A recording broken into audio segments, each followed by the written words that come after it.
When the Facts Change is brought to you by the Spinoff Podcast Network in partnership with Kiwibank, the bank for Kiwi looking to get ahead in business and in life.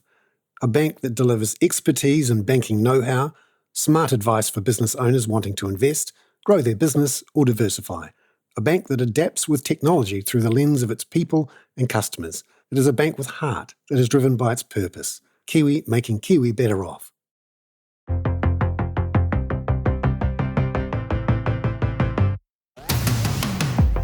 Banking and our housing market is in many ways all about leverage.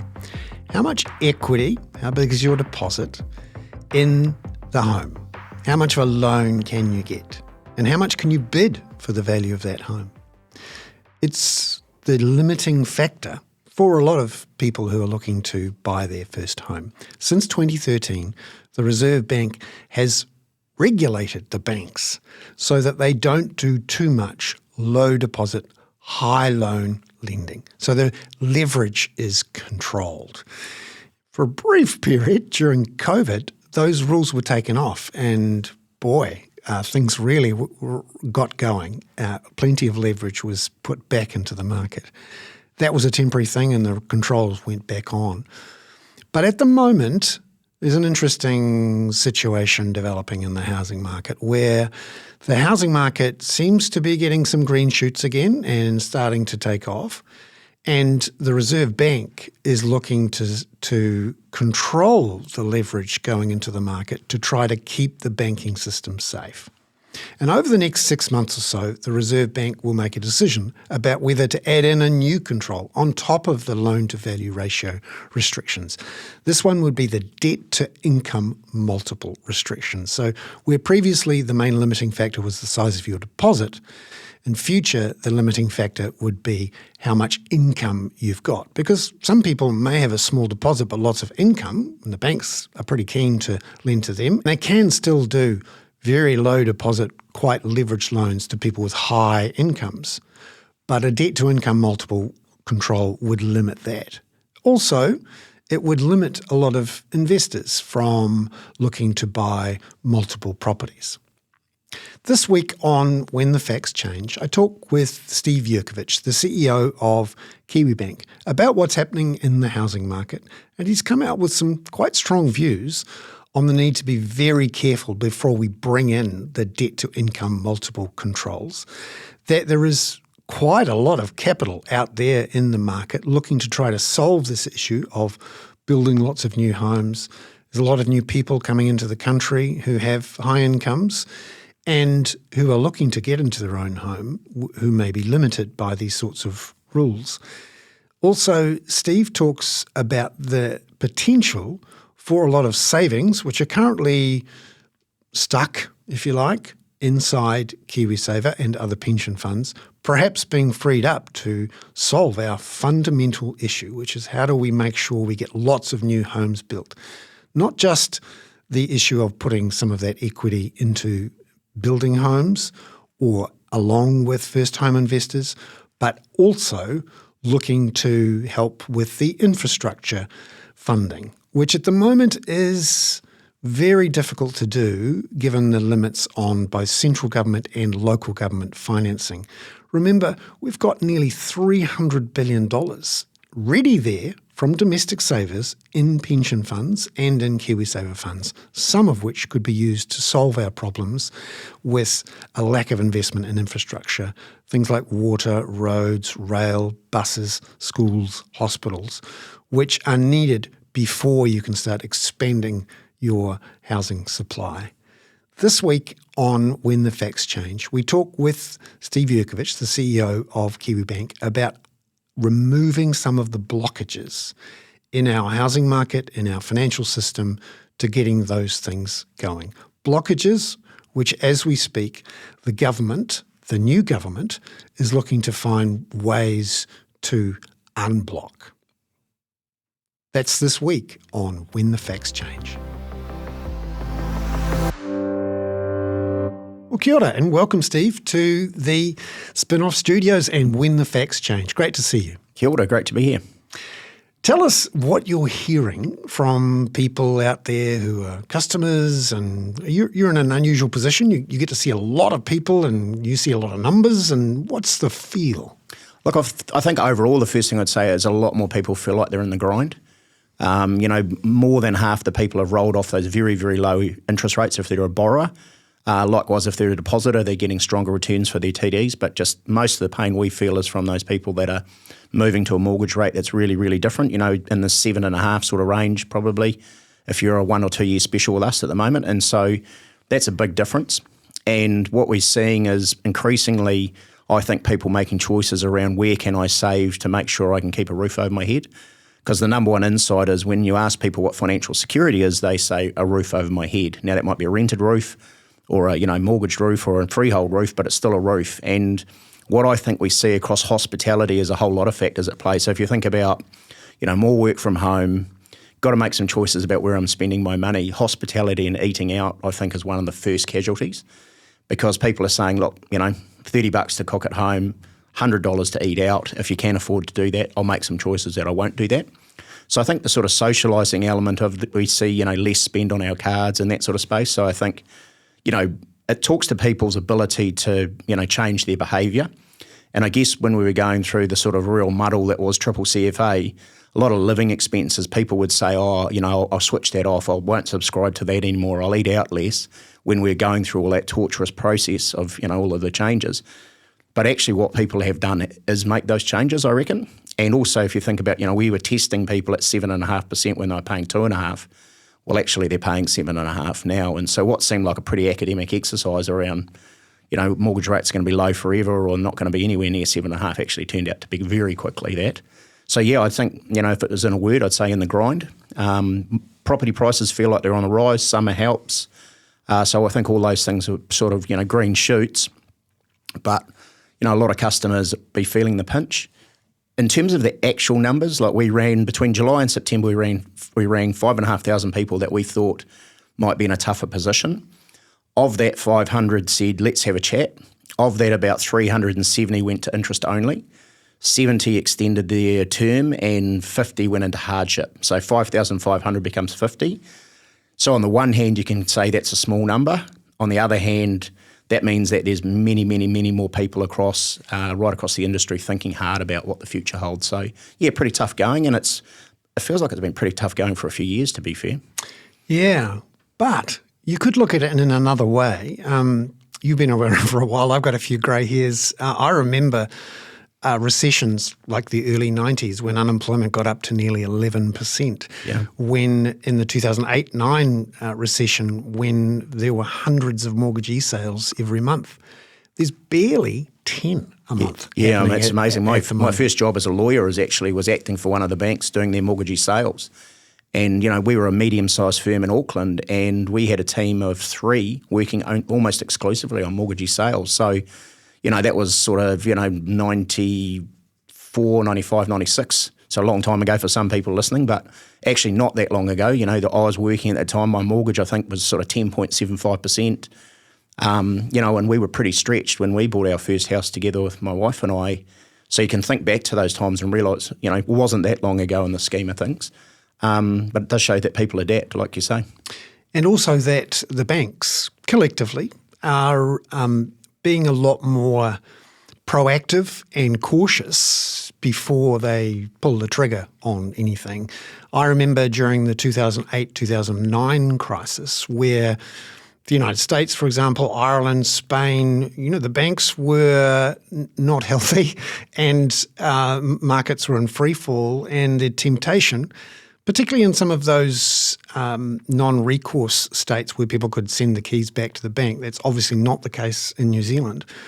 But, there was a real nervousness.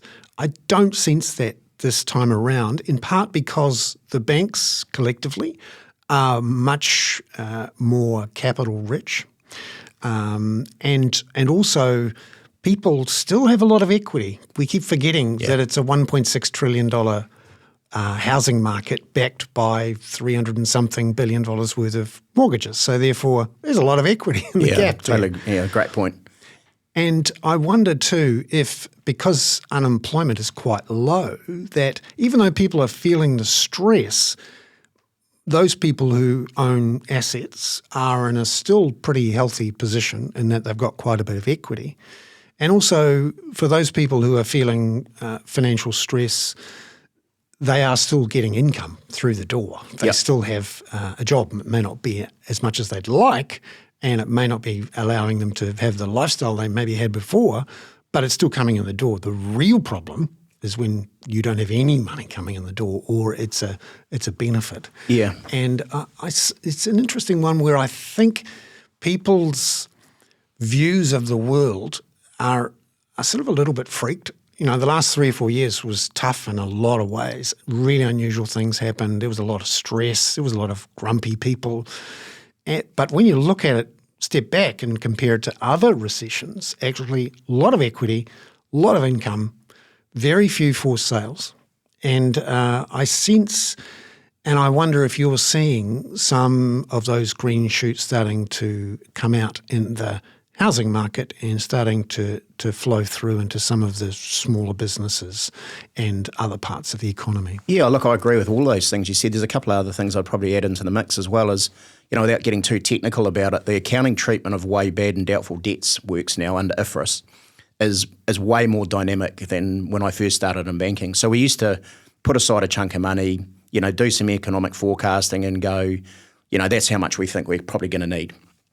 The accounting standards changed, which one of the problems during COVID was there was no bad debts for the models to respond to.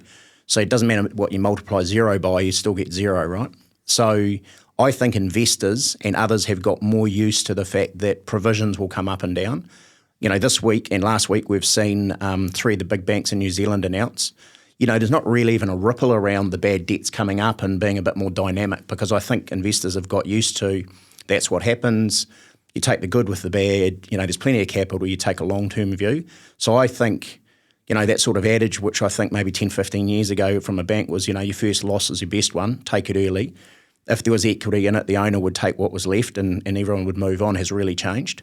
And I think, as you say, you know, we had such strong appreciation in prices for quite a while. You know, people really did build up a good buffer there. And, you know, if times are really tough and you want to sell, you could sell. Whereas, you know, if you think about those previous ones you talked about, sometimes there was just zero liquidity, particularly for bigger commercial property.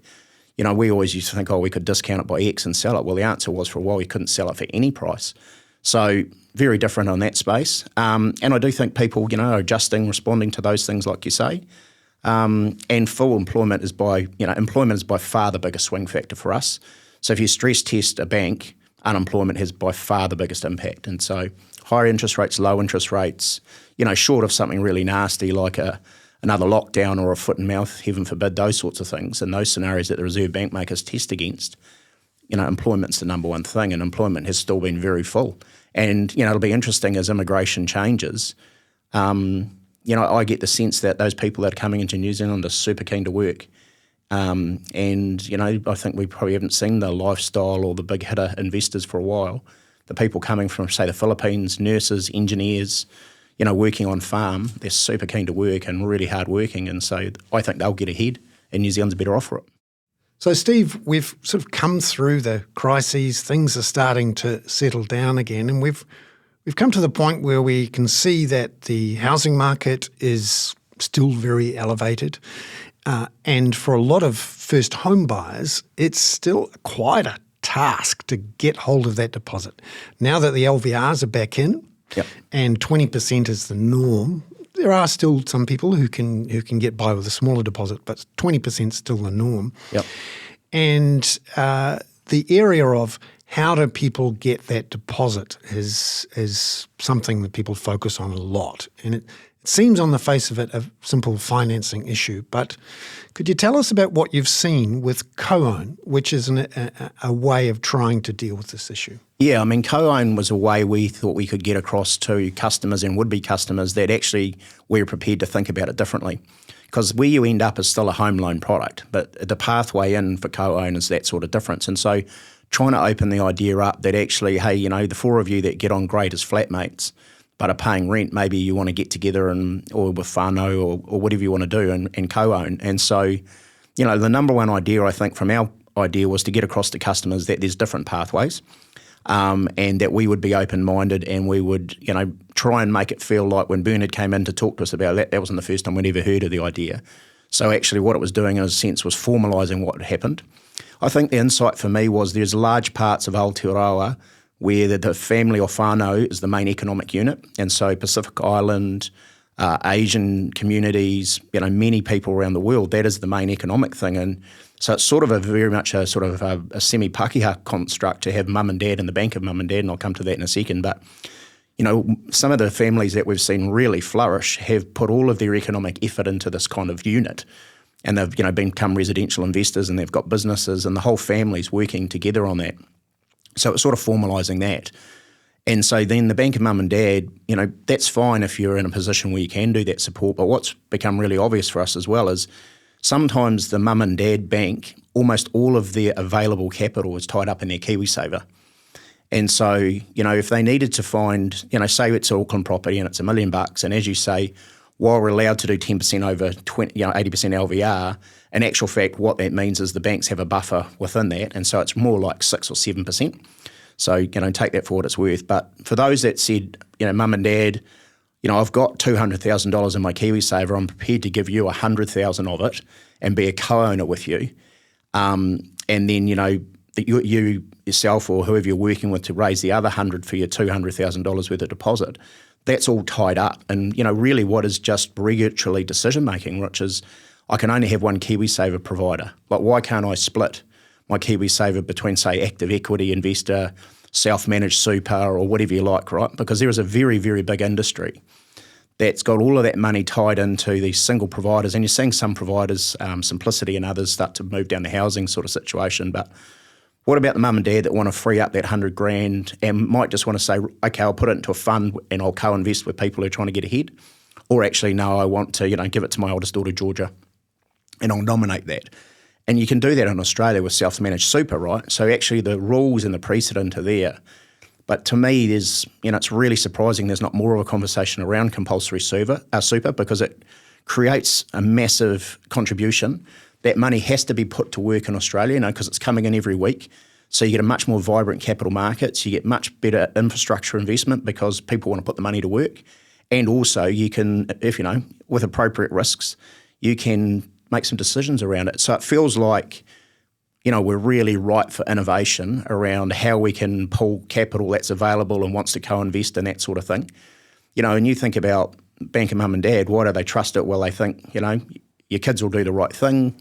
They want to keep a roof over their head. You want to help them get ahead. That's how you got ahead. There's lots of things that support that. And then you sort of look at this asset and go, I can't touch that until I'm 65.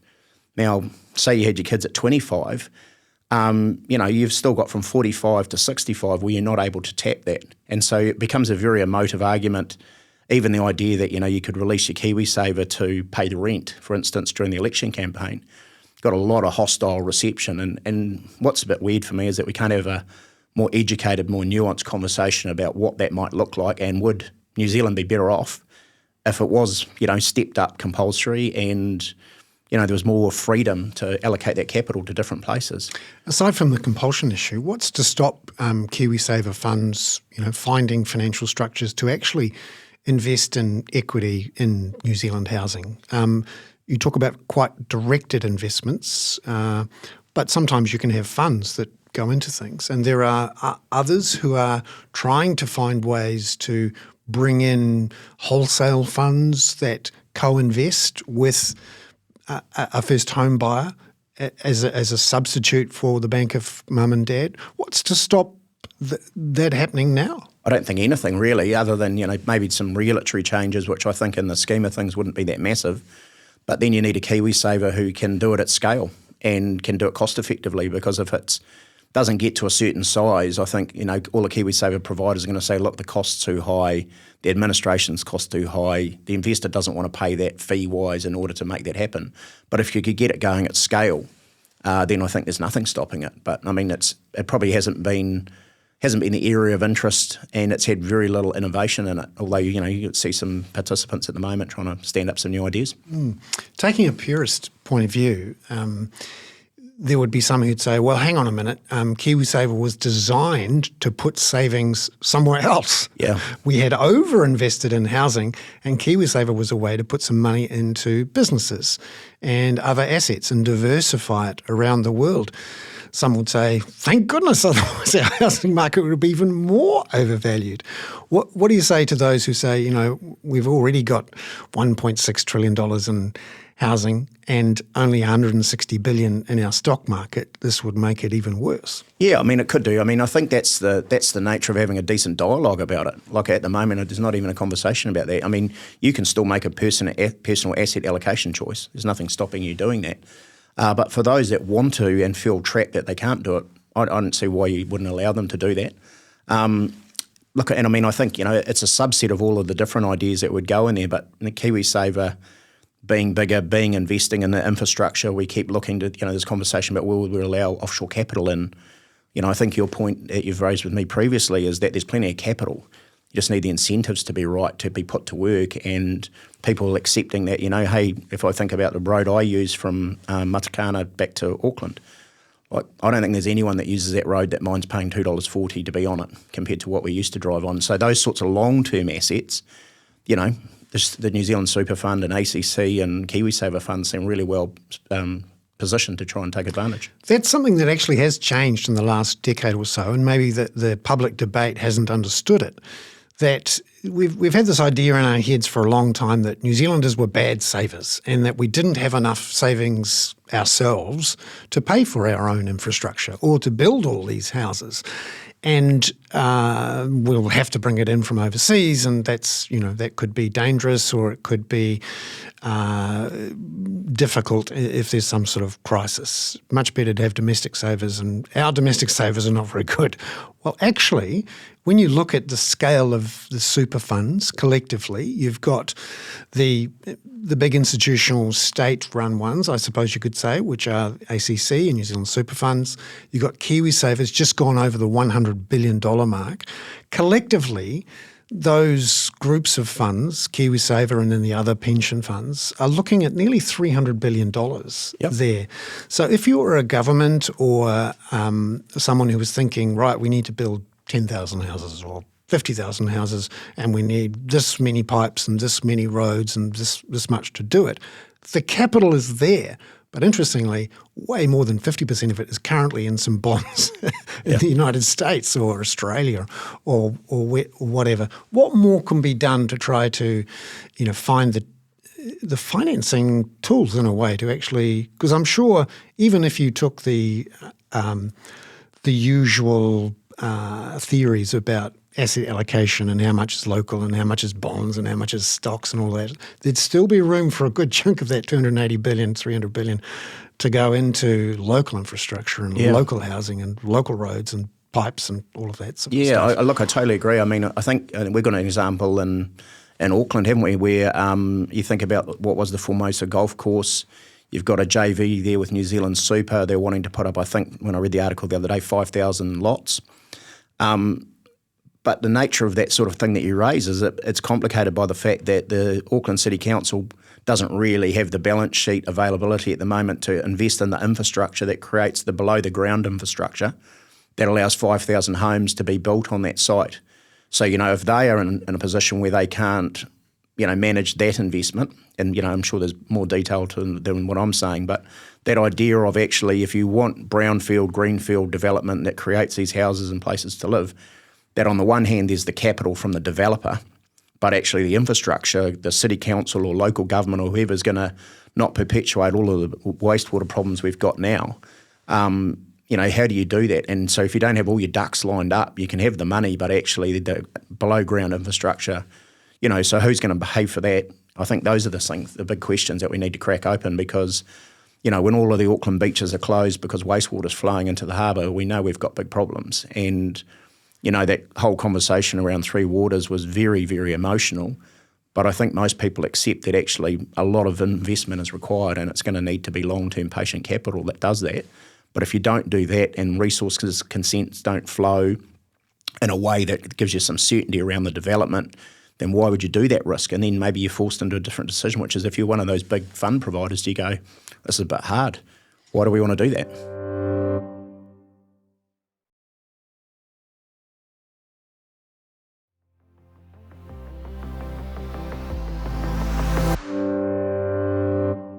And what's the scale of the prize, if you like, in terms of, how much activity could happen if we solved some of these financing issues? Yeah. So we talked about the financing issue for first home buyers, but obviously, as you say, there's the financing issue for the councils, and then there's the financing issue for the government, in which if you could clear those blockages and allow people to put that money that is there you could solve a lot of the issues. We're speaking several days before the formation of a government, before a lot of these certainties about how things are going to be funded, who's going to be buying, how much is going to be invested. We don't know. And so I think there's a lot of people in business, in government, in councils, developers, infrastructure providers are all waiting really to know a bit more about what these off-balance sheet vehicles might look like, or how the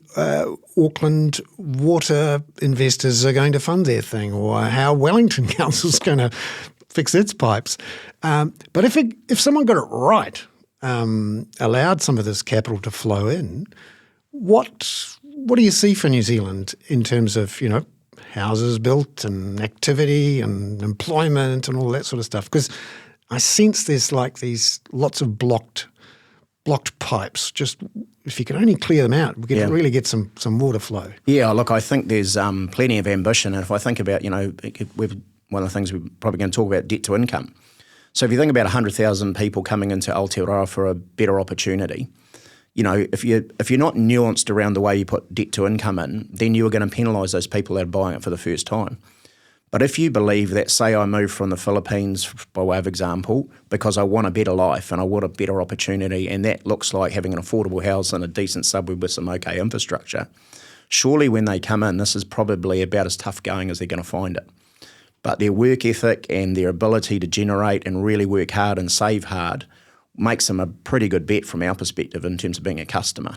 But if we gate it around what number we can do like that, or how we're testing people, those sorts of things all sort of clog the system, as you say, clog the pipes. But if you can release that and get your ducks in a row so that the properties are coming on, that the cost to build, the craziness at the moment of that broad media following, which is it's too expensive to build, is just going to inflate asset prices of existing stock, right? Which is worrying, which will then create more pressure on what sort of deposit I need, which will then exclude first home buyers. And then the rules around interest deductibility and those sorts of things pushed, investors out from 25% for us down to 17% quite quickly. And then, the idea of a, debt to income that somehow, because I own 4 houses, my living expenses are going to go up with every new place I invest in. So if you don't think those things through, you're going to send a really weird message to people, which is actually don't invest, don't take that view and get involved. So, it feels like there's a massive opportunity. Feels like a New Zealand that feels way more confident about itself and making its way in the world is right there in front of us. Just need the sort of backbone to galvanise around it. You're talking there about debt-to-income multiple controls, which is something the Reserve Bank now has in its toolkit. It hasn't actually pulled the trigger on using it yet. It said at the Financial Stability Report a few weeks ago that it is doing some more consultation with the banks, including Kiwibank, about how it could be brought in next year. This is something that, unlike monetary policy, where the Reserve Bank is truly independent, this is something where the Reserve Bank is going to need the approval, ultimately, of a government. And so we're in this interesting period where we're just waiting to see how things change with things like house prices and economic activity.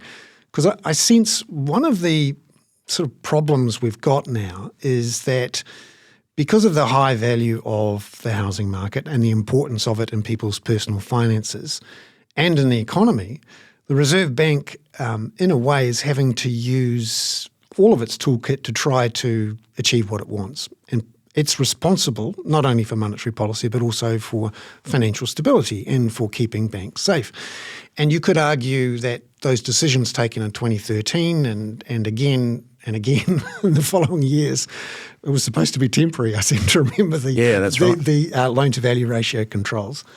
But you sort of wonder if we hadn't had them, what would have happened? And one of the interesting questions in the next 6 months or so will be, if the housing market does take off again and the Reserve Bank is loath to use monetary policy, putting up interest rates, which is a pretty blunt instrument to try and quieten things down. So it goes back to the LVR or maybe the DTI toolkit. What's your view on whether it should stick to LVRs and leave DTIs out, or use only the LVRs? Yeah, I mean, interest rates are by far the most effective thing at cooling the market, as you touch on. So I don't think we shouldn't forget that. But they implement the most amount of pain for the most amount of people. So that's you kind of not an overly popular choice to stay higher for longer. So I think that plays a part. I mean, I think there's other things like the servicing abilities, the test rates that are used. There's other tools there that could be pretty easily implemented and say, okay, we want a floor test rate of X. That will cool things around what people can afford. So while getting ready for and generally supportive of DTI, this is one where the devil's really in the detail, and that needs to be really carefully thought through. The history of those things being implemented and being well thought through is a bit checkered if you think about triple CFA. So there is other changes we could make in that sort of situation. So I think there's readily available tools. And look, I mean, no point in having a pity party for banks, but we've spent a lot of money on trying to make regulatory changes. And I think, some of the things that that customers might expect we're able to do, we've had to make choices around investing in, regulatory change and then change after change. I think, it's probably stifled some innovation. There's always an argument to say, hey, you make a lot of money, you could do more. But actually, like any business, we can only handle so much change without putting customers at risk. And, I think some of the not well thought through changes over the last decade and a half have caused us to have to go back and fix things and remediate things pretty badly. So, I think there's lots of things that can go in there. I wonder how much, the foreign buyers and all that sort of stuff is going to be a hot potato as we try and get a stable government. It was interesting, today hearing the would-be Prime Minister, I guess, talk about, wanting to set something up that can last 6 to 9 years. So maybe that's why, discussions have to be pretty detailed and there's a lot to get through, but also I think people are getting frustrated. And I think the risk is that we sort of lurch into something because suddenly people think, it's been going on for too long. I think Spain's been going for 16 weeks, hasn't it? And I think they're trying to just got there this week or something. So no one wants that sort of length of time. No. A lot of uncertainty around. But you have to manage a balance sheet and a P&L and a bunch of people. Could you tell us a bit about what's happened to your balance sheet in terms of capital that's coming in and what that means for your plans going forward?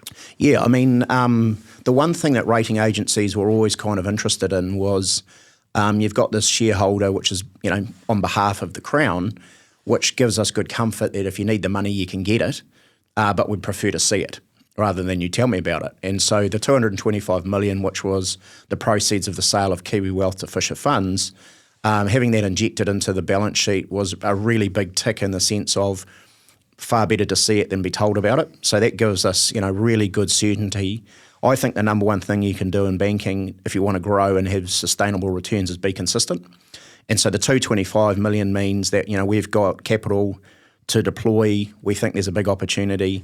And these types of markets, I think we typically see is the bigger banks sort of step back a little bit. If you look at the last 3 results, one of them didn't grow at all really in business banking. A couple of others have been very moderate growth below system. And so actually, they're making the decisions that they think are sensible, but they're sort of consolidating, sticking to where they are. Being open for quality business is probably the argument they'd make. But actually, we've seen that system really slow. That's been great for us on the home loan market. We haven't needed to change our settings. One of the things we did was we were really light on the ground in terms of our advisor reach. I noticed some figures in Australia the other day. Actually, it was 78% of loans originated by a mortgage broker or advisor, whatever you want to, which particular flavour you are. New Zealand's still sort of 50-50, and in high interest rate times, people do want, independent advice. And so while people are still coming to the bank and still coming to our mobile mortgage manager, the whole market trend has been towards more brokers. And so being in front of those brokers and acting and working with them as trusted parties and partners has given us a big opportunity. So home loan business has grown really strongly, about 1.5 times the market, which when I see the other 3 results, and actually all 4 of the big bank results, it's, we've done a lot better. Business banking is pretty tough going. So while we grew really strongly last year, what we see now in small, medium businesses, a lot of people kind of just going, you know what, I'll just hold off for a while. Maybe I won't employ a few more people. Maybe I won't buy that piece of capital equipment. Maybe I won't expand my branches. So, some of the results have actually been pretty strong, but I think people are sort of thinking, actually, this might be just getting a bit harder. Maybe I'll back off. As I say, I think the exception to that is, hospitality feels like it's doing it tough. And because those are one of the things that make people make choices around. So that's, so look, the bank's been in good shape. We think we balance performance through purpose, so people understand about our B Corp and that they own us. So I think they get that story. I think the brand tells a better story of that than it historically did. So we're pretty pleased with all those things. So with the potential for growth, some banks choose, okay, we're going to focus on housing, or it might be Auckland, or it might be mortgage brokers, or it might be small to medium enterprise, or the big end of town corporate lending.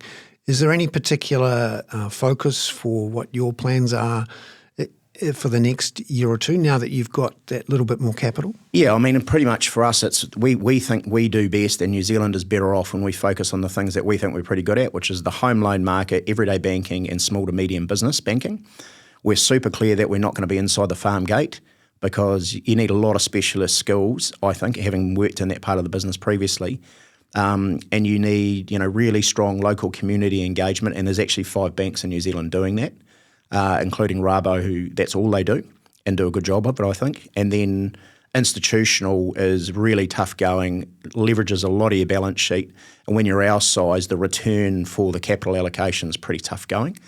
And we don't think that we have the sort of, the broader institutional transactional banking capabilities you need to really make that work.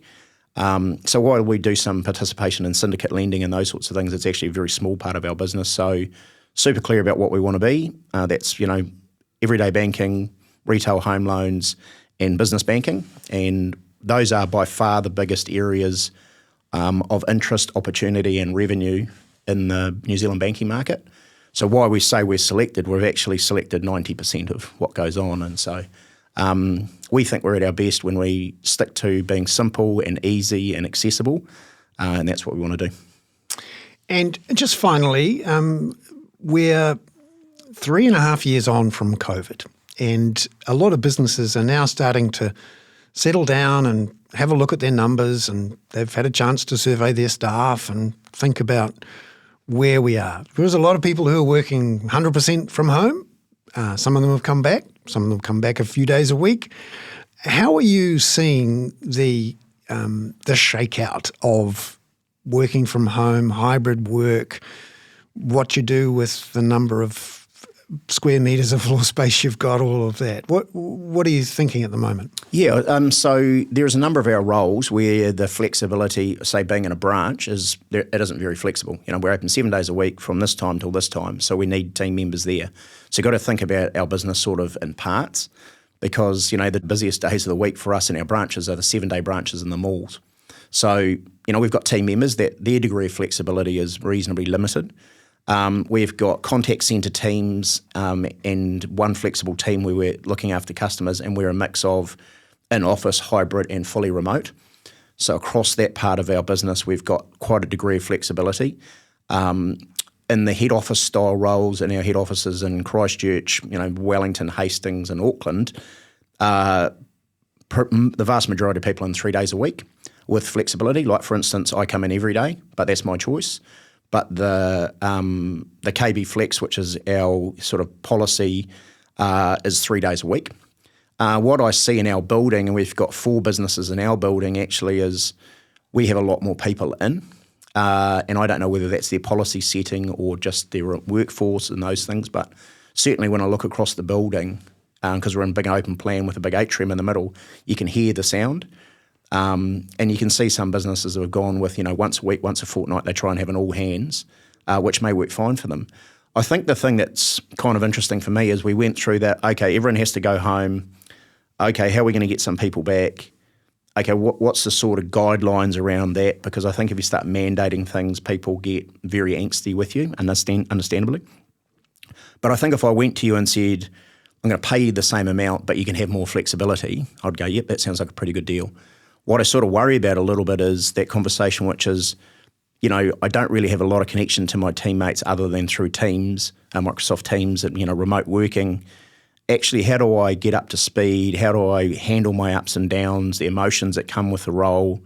If I'm in a job where I'm looking after people, say, for instance, who are dealing with hardship, every single call is very emotional.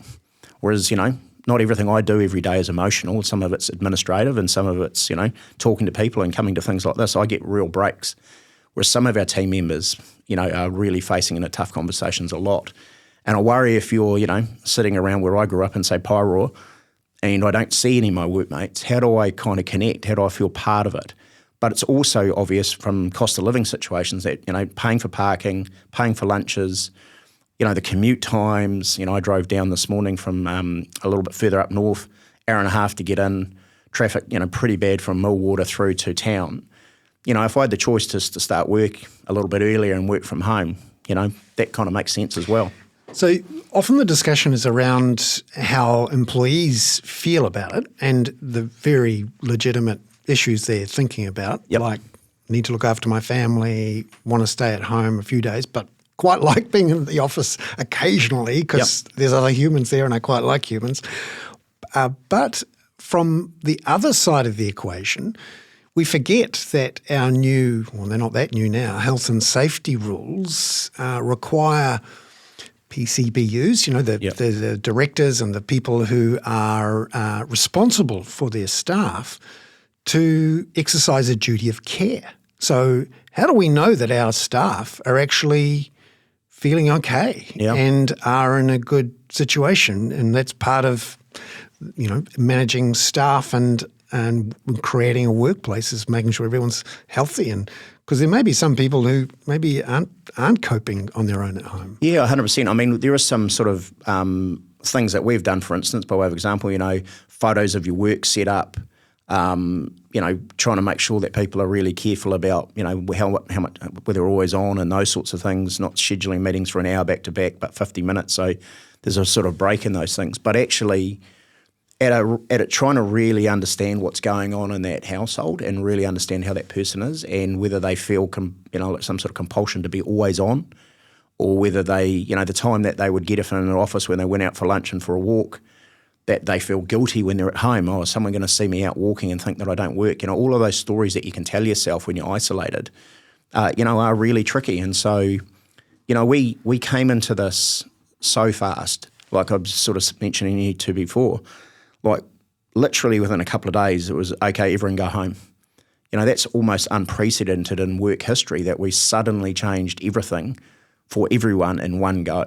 We'd worked across different areas and teams had been geographically, remote and all those sorts of things, but not at scale. And so I just don't know that we've worked that out.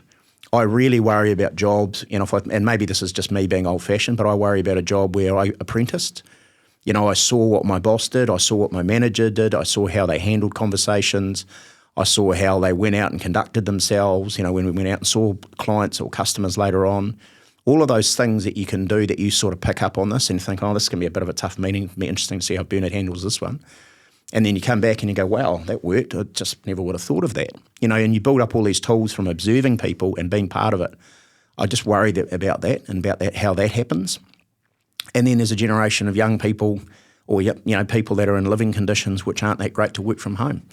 So, what do you do in that sort of situation? I know our neighbours that are renters, I could look in there and I know that they're young professional guys, but they're working off an ironing board, in their bedroom for months and months and months. So no wonder when the office reopens, it's like, right, let's get in here, let's see some people, let's get amongst it. So, yeah, there's still a lot to learn, I think. Steve, thank you very much for coming into the Spinoff studios here for When the Facts Change. Great to see you in person. And you, thanks.